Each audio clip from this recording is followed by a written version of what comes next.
Olá, eu sou o professor Gustavo Batista. E eu, professor Gustavo Ferreira. E esse é o podcast O Fascinante Mundo do Sensoriamento Remoto. O maior podcast em língua portuguesa sobre sensoriamento remoto e geotecnologias. Do mundo. Olá, nós estamos começando mais um episódio do podcast O Fascinante Mundo do Sensoriamento Remoto. Episódio 167, eu e o professor Gustavo Ferreira. Hoje vamos falar o que rolou no nosso seminário virtual, né, sobre degradação da Amazônia, a eficiência do uso do radar no monitoramento da degradação na Amazônia. Tudo bem, Gustavo? Como é que você está? Falei, professor, beleza? Acho que assim, estou mais leve, né? A gente fica apreensivo e tal. Quer que o evento dê certo de qualquer forma, ainda bem que não aconteceu nada assim de dificuldades técnicas e tal, deu tudo certo, e, inclusive eu curti muito a interação com o pessoal. Eu acho que é o que eu mais gosto, assim, dessa parte da gente, o cara pergunta, ou ele sugere alguma coisa, a gente vai lá e responde na hora, né? E é isso. Exato. Aqui já vai meu agradecimento aqui ao Délio, ao pessoal da equipe que estava no backstage aí, mandando as perguntas e tal, porque quando só tá nós dois, né? Fica difícil. Às vezes a gente tá falando e o cara manda pergunta, aí outro manda. Quando a gente vai ver que consegue responder uma, duas. Nesse caso, Exato. Não, respondemos todas. Acatamos todas as sugestões do pessoal. Eu acho que foi muito legal. E essa pegada de seminário, sabe? Trazer um pouquinho do nosso mundo acadêmico para o YouTube, em termos de exposição de conteúdo, de potencialidades e tal, foi muito legal. É uma forma diferente do usual. Geralmente a gente trata um workshop, mini curso, uma coisa até um pouco mais mão na massa, mas dado a lacuna de conhecimento mesmo, né, da maioria das pessoas no tema, a gente achou melhor trazer uma espécie de seminário, né, e mostrando desde o fundamento até a aplicação. E isso foi legal, porque as pessoas, elas pegaram esse fio, né? Elas conseguiram construir ali de maneira linear. É claro que isso também teve uma ajuda muito grande da nossa série no podcast, né, sobre radar, mas facilita, foi bacana muito, que, né? Exatamente, a troca ali estava no mesmo nível, sabe? A gente, hora nenhuma, a gente precisou voltar em conceitos e fundamentos que a gente já tinha falado para explicar alguma coisa. Então, foi muito legal essa troca. Eu acho assim, foi o evento mais exitoso assim, nosso. Foi muito tranquilo, né? E agora eu estou muito aliviado, assim. É só esperar o feedback do pessoal com relação ao treinamento, né? Ao curso em si, que enfim, já tem uma galera aí matriculada, inclusive hoje, né? O dia que está saindo esse episódio. Dia 20 de março está saindo esse episódio, né? Isso, e vai ser a nossa aula inaugural, né? Quando lançamos a primeira turma de um curso, nós fazemos essa aula inaugural para conhecer o pessoal e tal, entender as expectativas, né? Às vezes, dali sempre surgem sugestões nossas para os trabalhos dos estudantes, né? Porque tem muito estudante, aliás, quase 100% ali, está desenvolvendo algum trabalho acadêmico. E aí os caras, tô querendo trabalhar com isso e tal, o que você acha? Eu posso usar esse dado, posso usar essa técnica? E isso é muito legal, né? Eu acho que isso faz parte, assim, em grande percentual do que é a ciência. A gente vai trocando ali as ideias, não é só a gente que sugere, né? Tem um pessoal também que já tem uma certa experiência e tal. E isso é bacana também, a gente fazer essa troca de entender qual é a posição em que o cara está ali, o que ele está desenvolvendo, onde ele quer chegar, né? Não chega a ser uma mentoria, mas dali saem boas ideias e boas sugestões. Eu tenho reparado bastante, se eu fizer um levantamento nos últimos tempos, uma parte significativa das bancas que eu tenho participado são de pessoas vinculadas a gente, seja como alunos PDI-SL, PDI-PAI, Sistemas Sensores, né? O PDI-SAR ainda não, porque ele tem uma semana né, Sim, de vida. de vida, né? Aliás, hoje, dia 20, já é a segunda semana, né, que os alunos entraram, a gente abriu durante uma semana as inscrições, foi muito, muito interessante, uma procura muito grande, né, Sim. superou em muito as nossas expectativas, e hoje essa aula inaugural, às 20 horas, com essa turma, é sempre uma grande oportunidade a gente poder reunir, explicar como funciona o curso. Quando é um primeiro curso, uma primeira turma de um curso, a gente tem que explicar como é que vai ser a liberação das aulas, que a gente está Sim. gravando, né? A gente ainda está gravando. São 9 módulos, a gente está, né, com 6, 7 módulos prontos, enfim, e a gente está gravando, fazendo, enfim, né, concomitantemente. A gente está à frente, mas normalmente o que a gente faz com os cursos que já estão prontos, o aluno entra depois de 15 dias, né, se ele permanecer, aí libera tudo. Agora não, nas primeiras turmas a gente vai liberando semana a semana, porque é o tempo da gente ir à frente gravando, né, e organizando. Mas muito, muito feliz, eu fiquei muito satisfeito e as perspectivas são muito interessantes. A gente tem agora, para esse ano, a abertura de outros cursos, né? A gente vai fazer em breve o lançamento do PDI-SL e PDI-PAI, e vamos, como a gente já falou na semana passada, lançar também o PDI Plus, que é a junção dos dois, só que um curso maior, de 60 horas, né? E integrado, interface gráfica e programação. Isso vai ser muito, muito legal. Eu acho legal explicar para as pessoas também por que na primeira turma a gente faz isso, de ir gravando junto com o pessoal.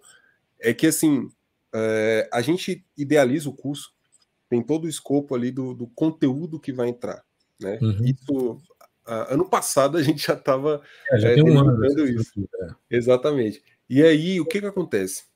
Durante a divulgação do evento, durante a gravação da série e tal, a gente vai equalizando esse conteúdo, né? Do tipo, cara, do que a audiência trouxe para nós, talvez seja legal tirar isso e inserir aquilo, né?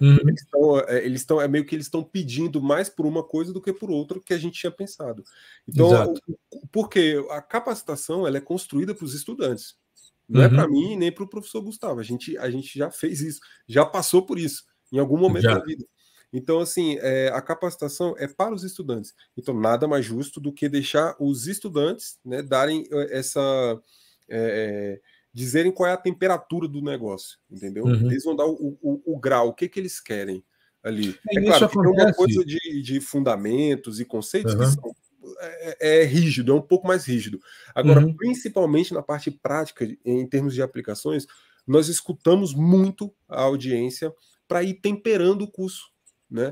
Então, e reflexo disso também, que é um processo contínuo, tá? Tanto que toda vez que lançamos uma turma de algum curso, a gente vai lá e insere uma ou mais aulas novas, né? No último a gente seria um caminhão de aula.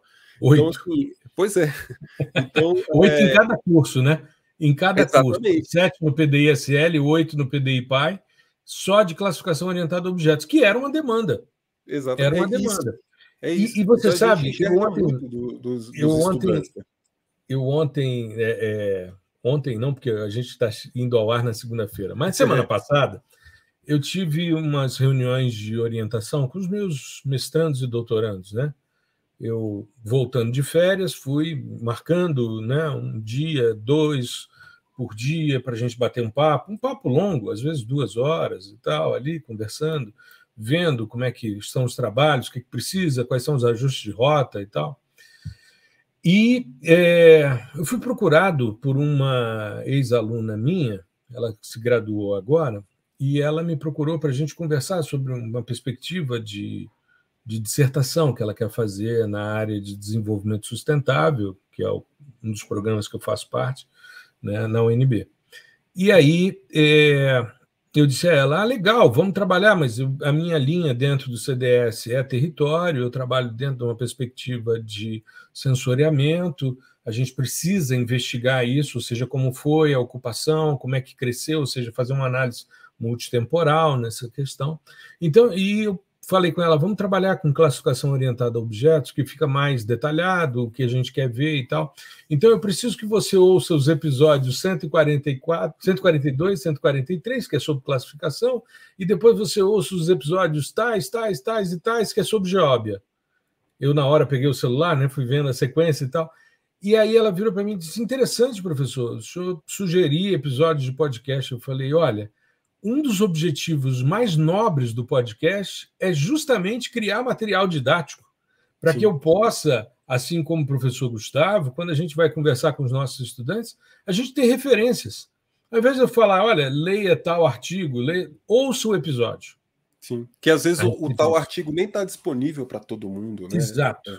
Infelizmente, a gente tem essa segregação na ciência, assim, que é complicado, né? É um tema bem, enfim, espinhoso, mas é uma forma de a gente divulgar, de fato, essas coisas que eram restritas, né? A gente sempre soube que eram restritas à academia. E a gente não quer mais isso. A gente quer divulgar para todo mundo. Show de bola. Bom, nós começamos o nosso evento, nosso seminário Radar Descomplicado, Degradação Ambiental e Eficiência do Radar no Monitoramento da Amazônia. Nós começamos mostrando o que é o bioma amazônico, a Amazônia brasileira, né, o que ela representa em termos de território, de povos originários, de economia, biodiversidade, de recursos hídricos, floresta.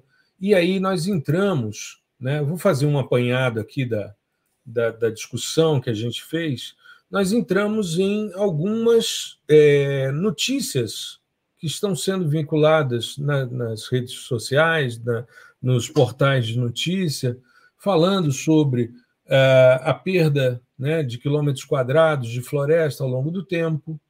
Mas o que chama muita atenção, e por isso a gente escolheu o tema degradação ambiental, é que, além do desmatamento, existem outras formas de degradação.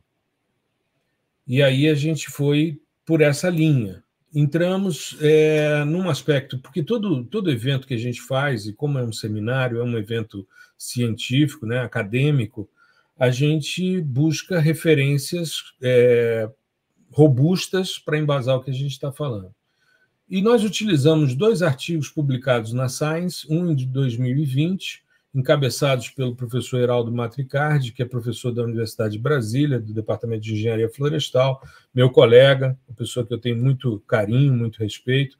Tivemos várias vezes em banca juntos, e tem inclusive uma aluna dele que foi minha aluna na pós-graduação, a Olívia, e eles publicaram na Science, um grupo maior, né, degradação florestal de longo prazo supera desmatamento na Amazônia brasileira. Um estudo que eles fizeram de 92 a 2014, que mostrava que a degradação florestal era da ordem de 337.427 quilômetros quadrados, se comparado com os 308.311 quilômetros quadrados de desmatamento. Eles utilizaram mais de 1.200 cenas Landsat. E depois nós entramos, né, numa discussão sobre o que eles consideram, né, a questão do desmatamento e a degradação. Desmatamento, isso o próprio INPE, na metodologia PRODES, ele fala que desmatamento é conversão, né? E conversão é um tipo de mudança, de detecção de mudança, quando você tem um tipo de cobertura e você muda essa cobertura. Então, é vegetação e vira solo exposto, né? É o tipo de conversão. E aí, normalmente, pastagens, no caso da Amazônia brasileira. Já a degradação é caracterizada por perda de biomassa dentro de um dossel intacto, resultado secundário de desmatamento, que produz efeitos de borda e fragmentos florestais isolados, né? E os distúrbios eles têm consequências de larga escala, como liberação de gases de efeito estufa, alteração de balanços hídricos e energéticos, perda de biodiversidade, aumento de incidência de doenças infecciosas. E depois, eu tinha, esse ano, numa disciplina de Fundamentos de Desenvolvimento Sustentável, né, que eu divido com mais um outro colega, os alunos tinham levado um artigo que tinha sido publicado em 27 de janeiro desse ano, na Science também, por um pesquisador, um grupo encabeçado por um pesquisador da Unicamp. e eles falavam sobre os drivers, né, os motores, e os impactos da degradação da floresta amazônica. E aí eles fazem uma série de discussões de degradação também, falando de secas extremas, áreas queimadas, extração de madeira e área dentro de borda de mata, efeito de borda, né?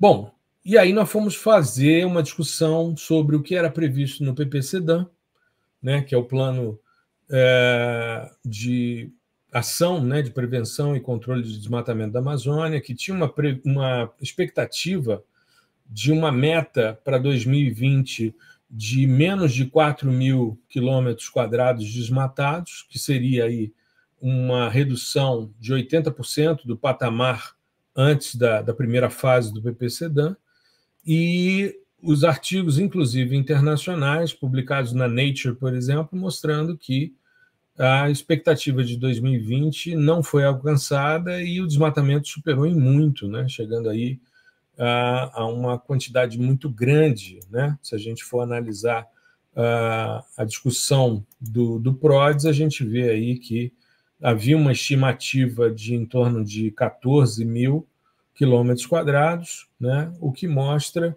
que as fases do PPCDAM, logo que eles chegaram à fase 4 e ele foi interrompido, aí a gente volta a ter uma tendência de desmatamento. Aí, diga lá, Gustavo. Cara, a gente teve essa parte que também é bem típica, né? Esse contexto, essa contextualização, né? Até porque, dado que somos geógrafos, né? O contexto histórico e geográfico é importantíssimo, tá? É imprescindível. Não existe nenhum fenômeno ocorrido na superfície terrestre que não tenha contexto geográfico e nem histórico. Então, isso é comum, né? Como eu disse, trouxemos uma coisa bem acadêmica mesmo, um evento bem acadêmico, e é típico de eventos acadêmicos a gente trazer esse tipo de contexto antes de entrar para uma parte mais teórica, na verdade não teórica, né? Porque o contexto também mas uma parte técnica, né? Onde ali que foi a parte do Descomplicando, né? O slogan do nosso evento era Descomplicando o Radar. Ali era o Descomplicando, né? Porque o radar, né? Até a gente estava conversando aqui no backstage aqui, que o radar, o SAR, por muito tempo, quando teve o boom aí, nos anos 80 principalmente, ele foi dominado por profissionais da física e da engenharia elétrica, né? Exato. Porque tem muito, mas muito da física, da parte física da ótica, né? Tem muita coisa da ótica que é um pouquinho diferente do sensoramento remoto óptico refletido, em termos de física, porque a física do óptico refletido ela é mais palatável. Ela entra, por exemplo, ali no ensino médio, você já está vendo questão de reflexão e tal, radiação, todas essas coisas. E a física contida no SAR, ela já é assim, final do ensino médio e início da graduação, sabe, do ensino superior. E isso já, se o cara for para uma graduação que veja física, né? De exatas, aqui entre vários parênteses, né? Se ele for para uma graduação nesse sentido. Então, assim, é um pouquinho mais... É um terreno um pouco complicado de caminhar, e essa galera dominava, porque eles conviviam com isso. O pessoal da física e o pessoal da engenharia elétrica, engenharia elétrica é processamento de sinais. Puro. É elétrica e eletrônica, né? Eletrônica mais ainda. E o que a gente faz? É pegar todas essas propriedades físicas e transformar, né, que estão vindo de maneira analógica, e transformar em sinais digitais. Então é por isso que esse pessoal dominou muito, por muito tempo. E essa galera tem a linguagem própria, né? Não só, eu estou excluindo a parte teórica da ciência, sabe? Isaac Newton e tal, Planck, essa galera toda. O engenheiro tem uma linguagem própria, o físico tem uma linguagem própria. E às vezes é difícil para a gente que está na área ambiental, que é abrangente, ainda bem que é abrangente, você tem a atuação de dezenas, centenas de profissões, mas para quem está vindo de fora é difícil decodificar isso, em termos mais simples, né? E a nossa ideia foi essa, principalmente na parte técnica, na parte onde você entende como que é construída uma imagem de radar. Isso é muito importante, porque é isso que vai ditar se você deve ou não utilizar o radar, ou se você deve utilizar só o radar ao invés do óptico, ou uma integração entre os dois. São os fundamentos. Não adianta você pegar uma imagem e ficar fazendo jogo dos 7 erros, sabe? Pega uma imagem ótica lá e fica, isso aqui eu tô achando aqui no radar. Opa, essa tem na ótica também. Isso não funciona, sabe? Você tem que entender como cada feição responde, né, ao sinal emitido ali pelo radar. Como que aquele conjunto de pixels, aquele conjunto de alvos na superfície, ele vai trabalhar para retornar o sinal para o satélite. Então aquilo ali vai ter uma textura específica, vai ter uma potência retornada específica, e você não sabe isso se você não passear pela parte de conceitos. E o que a gente quis trazer não foi uma coisa mastigada, foi uma coisa construída. Né? Acho que é o mais importante, principalmente eu estou me acostumando mais com o pessoal me chamando de professor, sabe? E então a gente acaba que tem que incorporar essa lado profissão, professoral, né? Exatamente. Então aqui não é trazer estamos trazendo conteúdo mastigado para você, não. Isso não funciona. Trazer conteúdo mastigado é decoreba, tá? Se você, por exemplo, perguntar qual é a equação do radar, eu não sei de qual não, bicho. Também não sei, agora, eu sei quais são os termos importantes. Né? Você tem a distância, você tem potência, tudo isso eu sei o que influencia.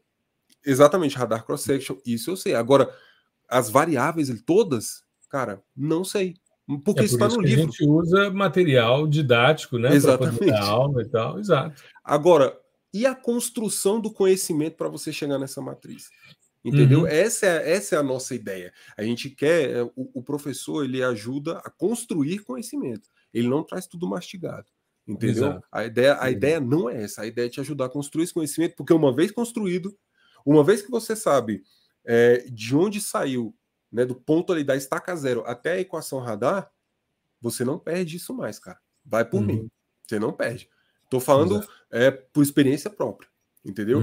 Eu sei exatamente de onde partir e até onde chegar. É claro, eu não preciso saber os detalhes, igual eu falei, as variáveis envolvidas e tal, mas eu sei que a equação é uma razão pura e simples, né? E que o denominador, que tem essa influência muito forte da distância do alvo para o emissor, que no caso é o nosso satélite, né? Então, assim, você saber isso é muito mais importante do que você decorar. E foi isso que a gente quis trazer. Em todas as áreas, não só equação radar, mas também todos aqueles temas que permeiam o sensoramento remoto por radar, porque eles não são mais complexos do que o óptico, mas eles são mais numerosos. Você tem mais variáveis envolvidas mais parâmetros envolvidos do que no sensoramento remoto óptico. Então a ideia é ajudar a construir cada parâmetro desse. Por que existe o radar shadow, né? Por que tem a sombra? Por que o relevo inverte em algumas situações? Por que você tem encurtamento de rampa em outras situações? Enfim, isso é importante. O porquê das coisas é importante você saber. E não só que elas existem. Né? E é isso que a gente tentou trazer nesse aporte mais técnico, que foi, vamos dizer assim, a gente teve 3 momentos. Esse momento de contexto geográfico, histórico e geográfico, um momento de técnica, né? E o terceiro momento seria a aplicação. Exato. E aí, a gente, quando fez a migração desse contexto histórico e geográfico para a parte mais técnica, a gente mostrou o porquê da dificuldade de se trabalhar com monitoramento na Amazônia com dados ópticos, né? Gustavo estava salientando e eu pensando, porque quando a gente lançou Reflectância dos Materiais Terrestres, o capítulo 10 a gente tem a reflectância, né, dos alvos na faixa das micro-ondas. Eu estou até com ele aberto aqui, porque eu estava dando uma olhada no material. Eu li todo o livro à época, fiz a revisão dele todo e tal, sou um dos editores, né? E esse capítulo que é encabeçado pelo Sano, que a gente usou vários slides, várias pranchas dele, ele fala justamente da possibilidade de você trabalhar com isso, né, com a reflectância na faixa das micro-ondas, porque a radiação eletromagnética é a mesma, mas o que muda é que você está trabalhando com uma fonte que é coerente, que você tem todo o controle dela, né, e que você tem outros elementos, e você está trabalhando com um único sistema sensor que é capaz de você trabalhar com a polarização da radiação eletromagnética. E com isso você tirar muito mais informações, porque é você aproveitar o que tem de bom, já que as interações microscópicas não ocorrem. Você não tem energia suficiente para vibrar uma molécula ou para fazer com que um elétron transite de um orbital para outro, como a gente tem na faixa óptica, né?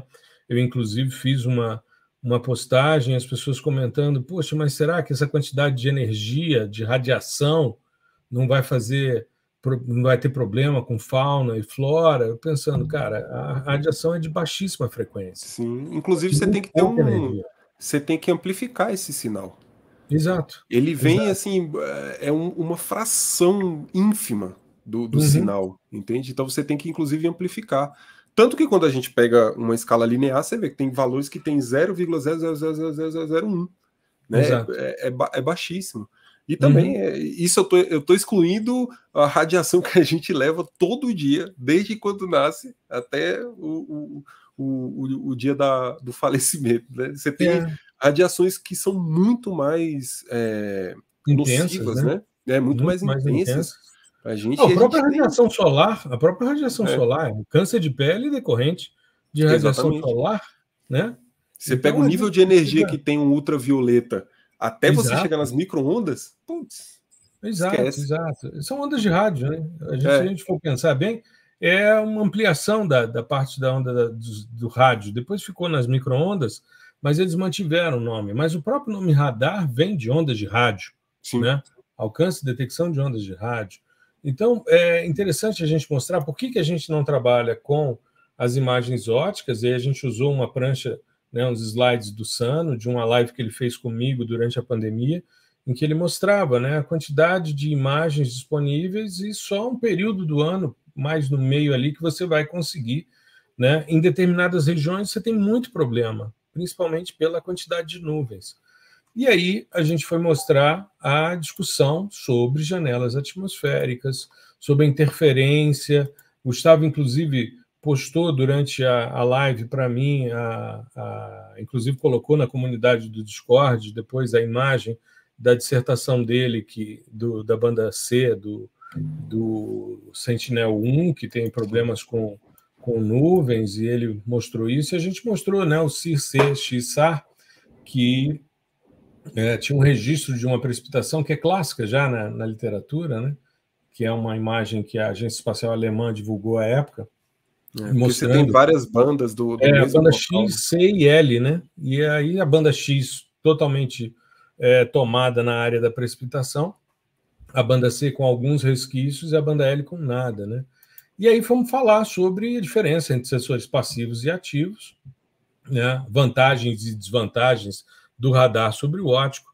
Falamos sobre a questão do campo de visada do óptico, por que a gente faz uma visada nadiral, né? Por que a gente tem uma visada nadiral e a gente precisa fazer uma geometria de imaginamento lateral, a questão da ambiguidade, né, na visada nadiral para dados de radar que geraria uma distorção muito grande, né? Você teria um atraso na chegada dos alvos, um posicionamento equivocado, e que você reduz isso com a visada lateral. E aí falamos sobre o espectro óptico, a questão das relações microscópicas e vibracionais, né, eletrônicas e vibracionais ou microscópicas, e a necessidade da compreensão de amplitude, de fase, né, para quando a gente está trabalhando com o radar. E aí falamos sobre a questão dos dados complexos, né, como o dado se organiza, o dado Single Look Complex, aí a gente foi falar sobre o valor de reto espalhamento de um pixel SAR, a construção, né, dessas informações, desses alvos que estão na célula de resolução, tanto em fase como em quadratura e de fase, né, a amplitude, e aí fomos mostrar os dados, como é que eles vêm, né, a informação em fase, a quadratura, a intensidade, que é a amplitude ao quadrado, justamente para a gente ter mais informação, as resoluções, os dados SLC e GRD, e aí fomos falar sobre mecanismos de espalhamento, né, as decomposições polarimétricas, mostramos algo nesse sentido, um pouquinho de polarização, bem en passant, e aí entramos nas etapas de pré-processamento dos dados SAR, tudo aquilo que a gente havia feito. Falamos sobre elas rapidamente, mas nós aplicamos para fazer a nossa análise, principalmente com os dados no território Yanomami, nós fizemos 9 etapas de pré-processamento, e aí entramos na aplicação. Se você quiser comentar antes da gente avançar aí, Gustavão. Essa parte, antes, né, o pré-aplicação, a gente trouxe, além do contexto mais técnico e tal, a gente conseguiu identificar na nossa área de estudo, né, é claro, essa questão das nuvens, ela é sempre recorrente, né, porque ela é mais visível, né, ela é mais, vamos dizer assim, está mais aos olhos ali, você consegue identificar uma potencialidade do SAR, por conta dessa questão de ter menos nuvem do que o ótico, né? Inclusive, às vezes eu estou fazendo alguns trabalhos assim e tem que buscar a Landsat lá de 85 e tal, não sei o que, aquela coisa toda, eu fico, putz, cara, se tivesse um SAR aqui com a revisita do Sentinel-1, nessa época já estava bom demais. Mas, além da questão das nuvens, a própria característica de espalhamento, né, os tipos de mecanismo de espalhamentos dominantes ali naquela área, vai me trazer a informação que eu quero. Né? Se eu não tenho desmate na região, vai ser um tipo de mecanismo, que é um mecanismo volumétrico, né? Que é típico de vegetação. E então, assim, se não for volumétrico, se o cara tirou ali, né, ele desmatou corte raso, ou seja, eu vou ter solo exposto praticamente, né? Eu vou ter uma superfície. Conversão, então, né? Conversão de vegetação para solo exposto. E essa conversão vai gerar um mecanismo diferente de espalhamento dominando nesse pixel que foi desmatado, né? Vai ser o tipo especular, né? Então vai funcionar como um espelho onde a energia vai incidir ali e vai refletir, vai espalhar para outro lado, para a direção oposta à direção que o sensor está captando. Então aquele pixel vai ficar mais escuro, né? E isso é muito fácil de identificar por 2 motivos nesse contexto amazônico. Por conta do domínio amazônico, né, onde você tem um predomínio, por enquanto, né? Espero que somente, mas um predomínio da floresta, né? E também por conta da banda C. Nesse contexto, por exemplo, em alguns trabalhos eu já vi utilizarem banda X. Só que na banda X você não tem a mesma penetrabilidade nos alvos do que a banda C. Então acaba que a minha onda, né, a minha radiação, ela fica meio que na superfície ali, na copa das árvores, né? Você não tem uma penetração tão grande. E aí quando o cara retira, não fica gritando na sua cara assim, um quadrado evidente, escuro. Né? Não fica aquele quadradão escuro que a gente está acostumado a ver. Com a banda C, não. A banda C a gente já consegue ver isso. Né? Então, assim, isso é o geral, é o básico do básico. Mas essas 2 variáveis ajudam demais a gente identificar o desmatamento nesse contexto. Alia-se a isso a revisita temporal, né, a resolução temporal do satélite, que no pior dos casos são 12 dias, né? Agora obrigatoriamente 12 dias, porque eram gêmeos, né? 2 sistemas sensores. 180 graus entre eles, né? A cada 6 dias uma nova cena. Exatamente. Se eles distam 180 graus, um passa na metade do tempo que o outro passa. Então, Exato. aí 12 dividido por 2, 6 dias. O problema é que um dos gêmeos aí teve um probleminha de saúde. Aí acabou. Veio a óbito. Veio a óbito, foi desativado. Mas ainda assim, nós temos uma revisita maior do que o sistema gratuito, que é ótico mais utilizado hoje em dia, né? Que é o Landsat. E essa revisita... Só que o Landsat agora tem 8 e 9, né? Sim, então, aí você tem, exatamente. É. Aí eu estou considerando só um. Só o 8, né? ou só o 9, Isso. Exato. Mas se a gente colocar os fatores atmosféricos e climáticos na equação, o radar ainda sai ganhando nessa aplicação, né? Lembrando que aqui eu não sou time radar, time óptico, não. Como eu falei, time de geotecnologias. Exato. Então, assim, a gente usa tudo, literalmente tudo. Não, sabe, não tem como você excluir as coisas do seu dia a dia. Eu uso ótico, eu uso SAR, eu uso QGIS, eu uso Python, R, Julia, JavaScript, Google Earth Engine. Eu tenho que usar, entendeu? Não é uma questão, hoje em dia, né? Mais do tipo, eu gosto mais desse, eu gosto mais... Amigão, tá lá, é para você usar. E você vai utilizar aquela que soluciona o seu problema. Se você consegue solucionar o seu problema com Python, você vai ser obrigado a usar Python. Entendeu? Se a ferramenta que você quer, por exemplo, se você quer trabalhar com radar e você tem disponível ali o quê? Python e Snap. Né? Assim, hoje em dia são as aplicações mais simples, vamos dizer assim, em termos de processamento. Você vai ter que usar. Agora, se você não sabe nenhum dos dois, e aí? Como é que você fica? Entendeu? Aí, no final das contas, você vai ter que gerar uma análise e fazer um mapa. Mas eu não sei usar QGIS, eu não sei fazer mapa. Pô, amigo, desculpa, você não é um profissional, então. E eu não estou falando de ser profissional completo, entende? Essa é uma questão um pouco complicada, que às vezes a pessoa fala, eu sou um profissional completo, eu sei isso, eu sei aquilo. Caso hoje em dia, você saber essas coisas não é um profissional completo, é um profissional. Como qualquer outro, entendeu? Então é uma obrigação. E aí a ideia da gente aplicar esse tipo de análise, né, num lugar como esse, num domínio como esse, evidencia ainda mais essa necessidade da gente entender. Né, que inclusive a gente até falou sobre isso no seminário, que é o seguinte: aqui dentro do Brasil,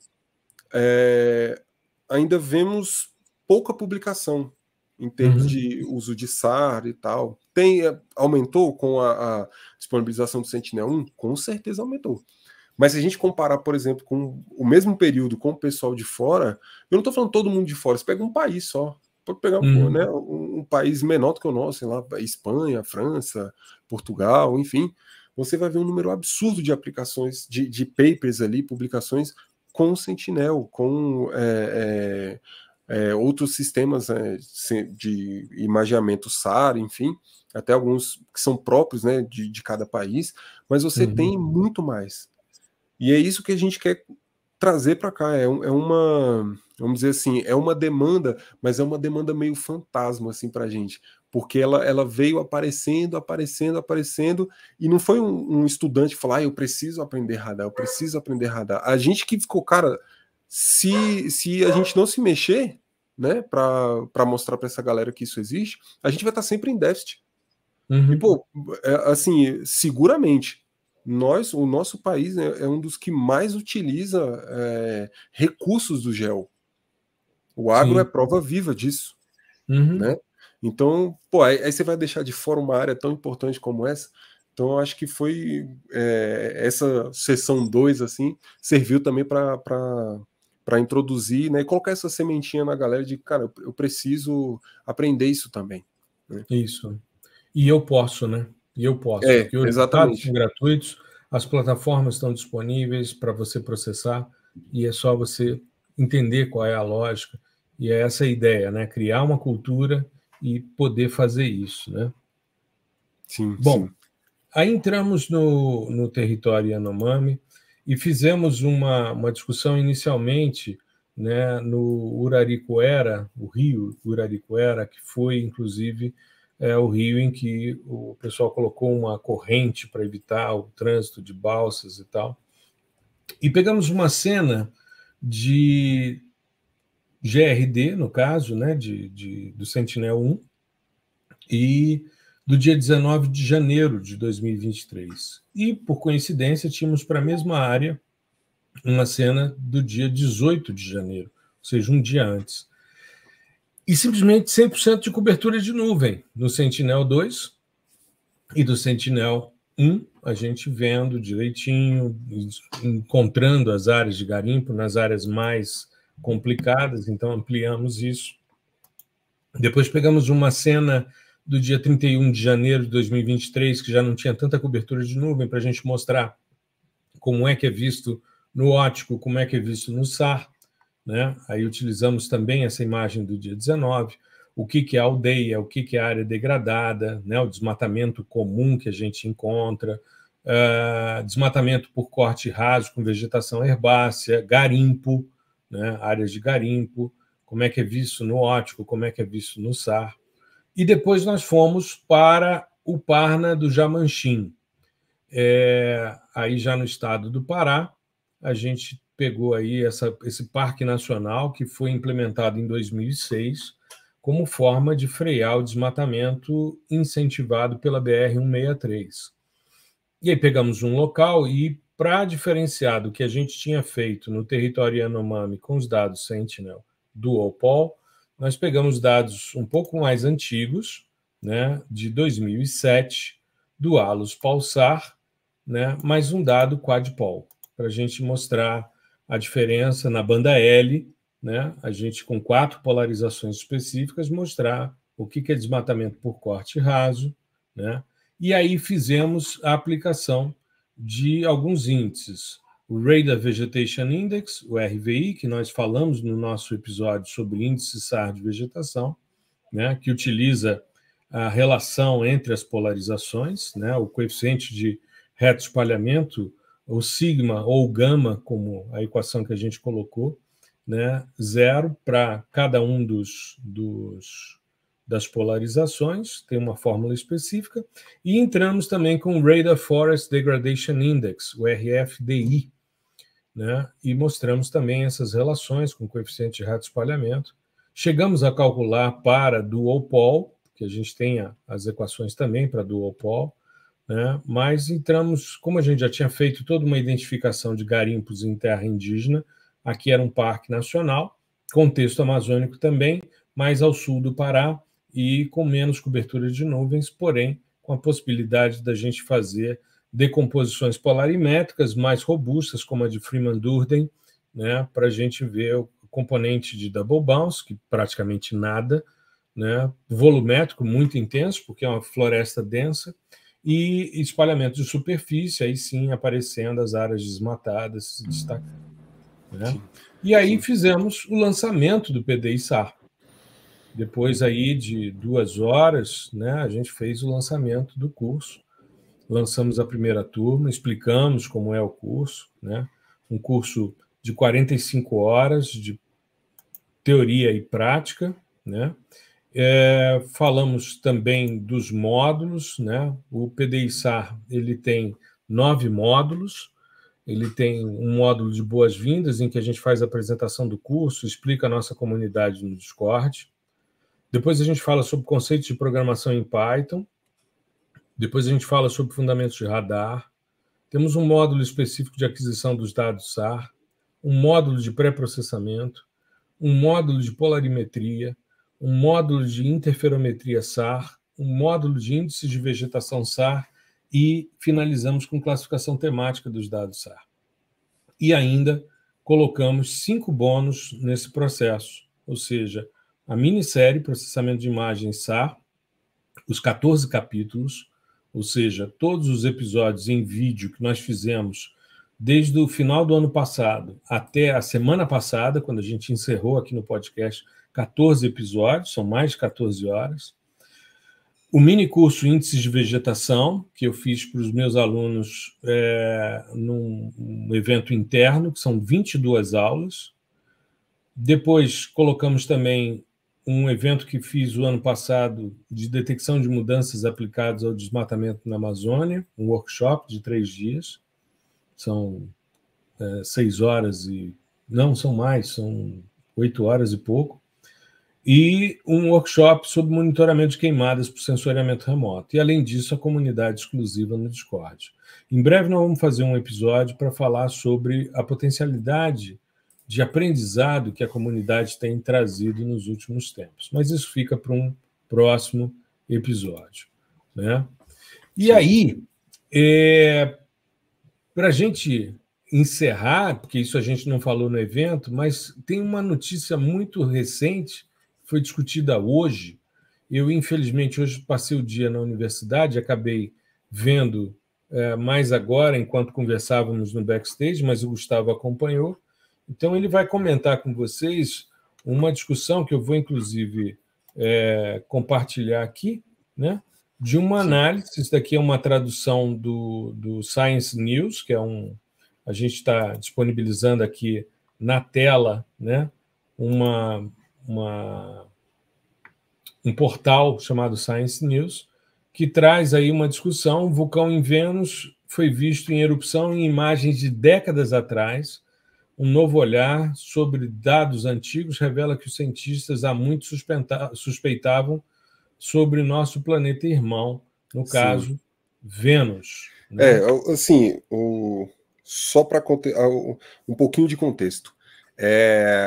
As primeiras técnicas de interferometria SAR foram utilizadas com as imagens de Vênus. Por quê? Vênus possui uma atmosfera extremamente densa, né? Muito densa. Então, sondas com sensores ópticos, isso é engraçado, né? Porque a plataforma é basicamente a mesma, mas aqui na Terra nós chamamos de satélite, e quando vai para fora a gente chama de sonda, né?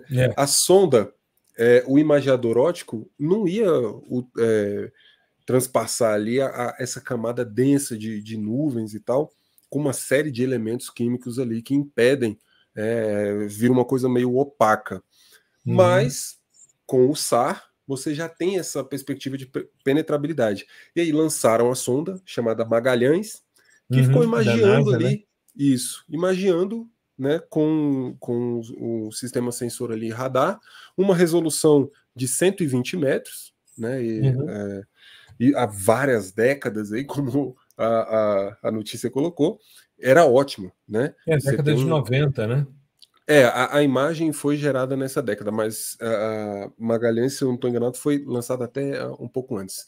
E ali foi aplicado, né, o primeiro paper que saiu sobre interferometria, que basicamente, nesse caso, extrair dados de altimetria com base em imagem SAR, foi feita com esses dados, lá em Vênus, tá? E o que aconteceu? Os caras já tinham processado tudo, é lógico, né? Pô, é mais velho do que eu esse negócio aí. E só que na época você não tinha esse recurso computacional, você não tinha essa explosão de algoritmos de machine learning, enfim, inteligência artificial, né? E o que aconteceu? Existia uma área que os caras ficavam meio com a pulga atrás da orelha, porque Vênus tem muito vulcão, assim, é polvilhado de vulcão, é sinistro. Você pega assim, essas imagens SAR, você consegue ver vários e vários cones ali. E eles tinham a pulguinha atrás da orelha com essa área. E aí, depois de um tempo... que a gente está mostrando aqui no videocast, quem está ouvindo, é uma imagem SAR, então ela tem o ruído speckle, bonitinho, tem aqui umas crateras vulcânicas, né? E é uma São área basicamente 3 crateras. Isso, exatamente. E o que aconteceu? Eles olharam novamente para essa área, né, e pegaram 2 cenas adquiridas com um delta T, um intervalo de aquisição de meses, assim, acho que 7 meses, um negócio assim. E aí eles já tinham observado esse fenômeno, porque na primeira passagem as crateras estão ok e tal, sem nenhum nenhuma deformação. Na segunda passagem já tem uma série de deformações ali nas crateras. Só que aí, lá na época, eles pensaram o seguinte, cara, foi diferença no ângulo de incidência e na geometria de aquisição em geral. Porque esse que passou na primeira data, ele passou com uma série de parâmetros em termos de geometria de aquisição. o outro já passou com outro ângulo de incidência e tal, não sei o quê. E aí, essa visada diferente pode estar gerando essa distorção. Beleza, deixou para lá. Aí, o que os caras fizeram? Olha o pensamento lógico, né, dos cientistas. Ele poderia pegar essa massa de dados e jogar numa inteligência artificial e classifica isso aqui de novo. Não, só que o que ele fez antes? Bom, eu sei todos os parâmetros de aquisição da primeira data e da segunda data. Eu vou guardar o da primeira data e vou pedir para o algoritmo simular a segunda data com base nesses parâmetros que eu dei. E aí a gente vai ver se essa cratera era para ser vista assim, com esse ângulo de incidência, enfim, essa coisa toda. Né? Se deveria ter essa distorção, né? Exatamente. Ou seja, se fosse uma questão de geometria, essa distorção se manifestaria na imagem simulada, né? Exatamente. Ou pelo menos próximo disso, né? Seria uma distorção próxima. Para bater o martelo, aí os caras rodaram a simulação, deu outro resultado. Ou seja, essa distorção vista aí não foi por conta da diferença da geometria de aquisição. Então, eles falam aqui no artigo, eles falam de 2010, 2015 e 2016. Não, se bem que aqui é relatadas muitas evidências. Sim. Aí é tipo essa pulguinha atrás da orelha, né? Os caras estavam sempre sinalizando ali, acho que aqui tem um fluxo de lava e tal. Isso, que seria esse daqui, esse leque aqui que eles chamam de new flows, né? Isso. Ou seja, seria uma área que seria essa área que está aqui visualizada aqui à frente, né? Seria uma área de fluxo de lava. Sim. Né? O que eles fizeram foi dividiram em 3 áreas essa cena, né? Essa região. Então tem uma área onde eles não perceberam mudança significativa na superfície, né? Certo. E outra área onde foi percebida mudança significativa nos dados de elevação. O que eles fizeram? Eles usaram interferometria e calcularam, pegaram os mesmos pontos de uma cena e na outra, as mesmas lat-long, né? O mesmo pontinho. E perceberam que em regiões ali tinha uma diferença muito grande de valores altimétricos, provavelmente por conta do fluxo, né? Entendi. E é interessante porque eles estão dizendo aqui que a descoberta vai dar ideia para as próximas pesquisas. Exato, as próximas missões também. Missão para retorno a Vênus, né, no final dos anos 2020 ou início dos anos 2030, né, a NASA planeja lançar o Veritas, um satélite que mapeará todo o planeta a partir do espaço, e o Envision, que obterá imagens de satélite de alta resolução das áreas alvo. Muito legal. Então, assim, legal. É a aplicação SAR na veia, cara. Entende? E isso abre espaço para uma série de outros estudos. Então, Vênus está geologicamente ativo, né? E aí, como é que se deu? Será que é só esse? Será que tem um cinturão aí, por aí, de atividade? Né? Enfim, cara, perspectivas assim infinitas, potencialidades também. E é evidente que essas próximas missões serão SAR também. Só que, é claro, com melhor resolução. Se eu não estou enganado, as 2 próximas estão previstas para uma resolução de 30 metros. Tá? Olha aí. E aí, com 120 metros você já conseguiu ver, né, com essa riqueza de detalhes, imagine com 30. Então, assim, vai ser... Cara, isso aí foi muito louco, porque é mais uma coisa, mais uma prova de que você não deve fechar a pesquisa, entende? Isso aqui acabou. É isso e acabou. Né? A ciência é mutante, ela é dinâmica. Então, os dados permanecem os mesmos, mas as técnicas de análise avançaram exponencialmente. Nada mais justo do que a gente trazer essa análise para um contexto mais moderno. E deu nisso. É só um exemplo. A gente pode pegar vários, né, outras imagens e tal. Eu mesmo, Gustavo, 10 anos depois que eu defendi o doutorado, eu publiquei o último artigo da tese. Já com umas análises mais robustas, estatísticas, que eu não tinha feito à época, Aí rodei e publiquei num periódico internacional 10 anos depois, os mesmos dados, as mesmas análises, as mesmas coletas, só que uma discussão estatística bem mais consistente, bem mais robusta e tal, né? Aí, quando chegou aos 10 anos, falei, bom, agora está tudo certo. Eu já estava há mais de 10 anos já na vegetação, trabalhando com vegetação, e aí eu falei, bom, está na hora de encerrar, aqui já deu, né? Já gerou os frutos suficientes da pesquisa. Mas é isso, eu tenho certeza que se eu voltar aos dados hoje, né, com a cabeça que eu tenho, com a maturidade intelectual, a perspectiva é completamente diferente, né? Sim, sim, com Avançar certeza. em termos de técnicas, de possibilidades, e até mesmo os dados, né? Novos dados, novas perspectivas, isso é muito interessante. E legal porque quando a gente falou de interferometria na minissérie, a gente usou o exemplo tanto de Vênus como da Lua, Sim, né? sim. Quando citamos os artigos, né, e tal. Exato. Muito, muito legal. Foi assim, o time perfeito. E aconteceu uma live a respeito disso, né?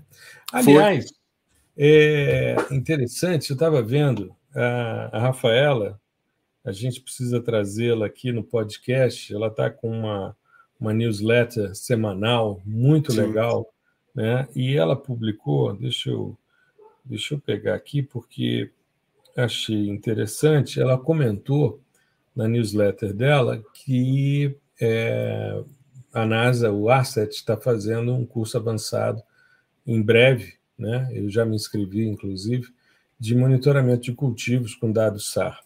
Mas aí depois eu recebi no LinkedIn uma outra informação, deixa eu pegar aqui, que eu fiz um printzinho de tela, né? O Terrascope, que é uma empresa americana, aliás, uma empresa internacional, eles vão fazer direto de Bruxelas um webinar sobre monitoramento de velocidade de ventos com os dados de radar Sentinel-1.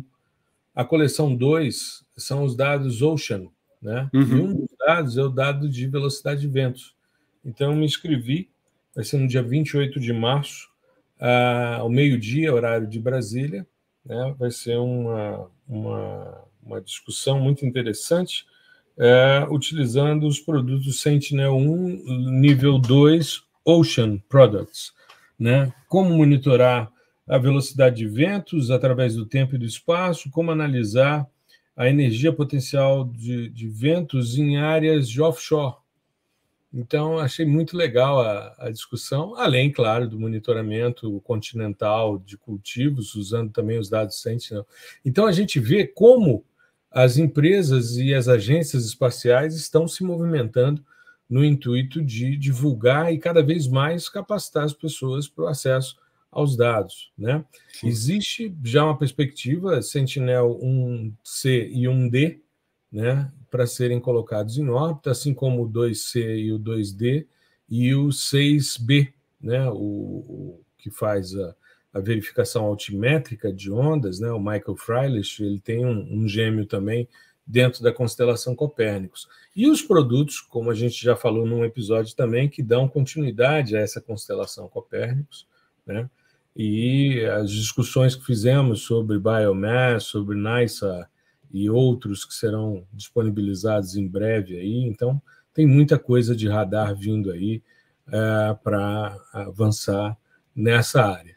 Mas começamos a postar coisas básicas novamente, ou seja, fizemos um post recente sobre a consciência nasce do contraste, né? Quando a gente utiliza dados NIR, né, para ver separação de alvos, diferença de albedo, porque a gente tem que sempre lembrar que a nossa audiência não é formada só por pessoas da área e tem muita gente que está começando e a gente precisa também ajudar essas pessoas a se apropriarem desse mundo fascinante do sensoriamento remoto. Radar é fantástico, né? E sensoriamento remoto é um mundo fascinante. Exato. E é nesse sentido que a gente está conduzindo os nossos processos. A gente tem pensado em muita coisa, tem se reunido bastante, né, Gustavo, com a equipe Geosensor, para a gente estar sempre atento às necessidades, né, e avançar cada vez mais para se transformar num dos maiores portais aí de educação na área de geotecnologias do Brasil e do mundo, porque hoje já somos esse maior podcast em língua portuguesa do mundo, né? A gente deve chegar aos 40 mil agora em breve. A gente chega a 40 mil downloads do nosso podcast, isso em mais de 45 países, então eu só tenho a agradecer a vocês que nos ouvem, a vocês que prestigiam o nosso podcast e saber que a gente toda semana está aqui empenhado para que ele continue sendo uma referência didática, né, na construção das formações das pessoas. Eu acho muito legal quando recebo directs, e direto estou recebendo directs de pessoas dizendo como o podcast, como os posts ajudaram na formação, na realização de TCCs, no desenvolvimento de dissertações e teses, ou seja, a gente está cumprindo com o nosso papel de educadores, isso para mim é fundamental. Fico muito feliz com isso e vamos lá, né, dar continuidade. Em breve teremos aí, vamos trazer, né, os nossos convidados para falar sobre Radan Brasil, sobre essa questão aí da lista semanal de discussões que a Rafaela tem feito. Eu acho que vale a pena a gente também trazê-la aqui no nosso espaço do podcast, né? E estamos sempre abertos também a sugestões de temas. Em breve vamos começar uma nova minissérie aí, né? Para a gente já ter umas ideias. Já estou ansioso. Para a gente começar uma nova minissérie, é bom que a gente já tem, né, a sequência, vai desenvolvendo e vamos retomar essas discussões. Vamos ver se a gente faz algo mais amplo aí para dar continuidade. Legal? É isso. Maravilha. Então, é isso, Gustavão. Um grande abraço para você. Uma boa semana a todos. Fiquem bem, se cuidem e a gente se vê na próxima semana em mais um episódio do fascinante mundo do sensoriamento remoto. Um grande abraço. Um abraço. Até a próxima semana.